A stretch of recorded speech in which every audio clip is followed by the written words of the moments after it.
Class 9th के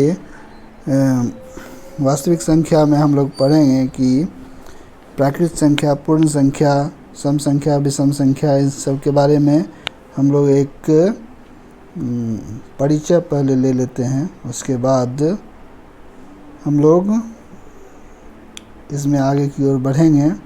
तो पहले प्राकृत संख्या के बारे में हम लोग जान लेते हैं। गिनती की संख्या को हम लोग प्राकृत संख्या, नेचुरल नंबर इंग्लिश में हम लोग कहते हैं इसे।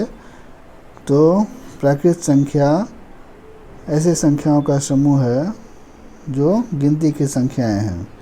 गिनती की संख्या को ही हम लोग प्राकृत संख्या कहते हैं। जैसे 1, 2, 3, 4 इस तरह से अनंत तक की संख्या हमारी प्राकृत संख्या कहलाती है। पूर्ण संख्या हमारी ऐसी संख्या है जो गिनती की संख्या में जब 0 शामिल हो जाता है तो वह संख्या पूर्ण संख्या कहलाती है। गिनती की संख्या में यदि 0 शामिल कर लें तो इससे जो संख्या का एक समुच्चय बनता है वह हमारा पूर्ण संख्या कहलाता है।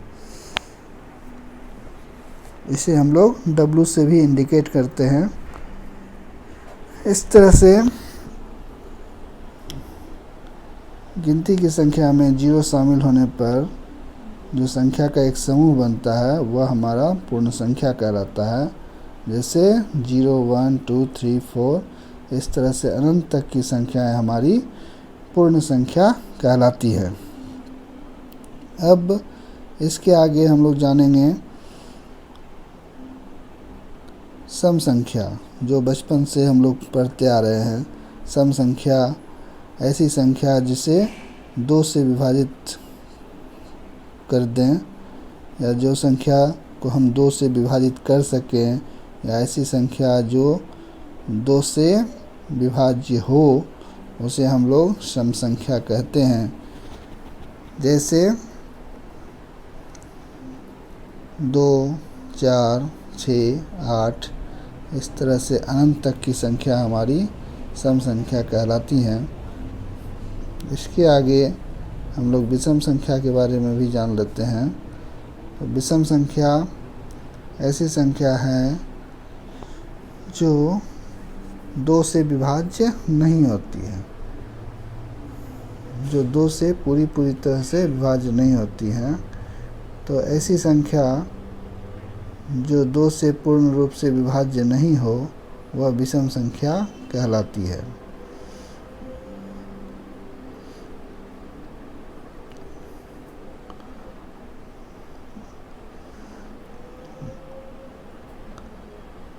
इन संख्याओं के समुच्चय को, यानी ऐसी संख्याओं के समुच्चय को जिसे हम 2 से पूरी तरह से विभाज्य नहीं कर सकें वह विषम संख्या कहलाती है। जैसे 1, 3, 5, 7, 9, 11, 13 ये सभी संख्याएं विषम संख्या कहलाती हैं।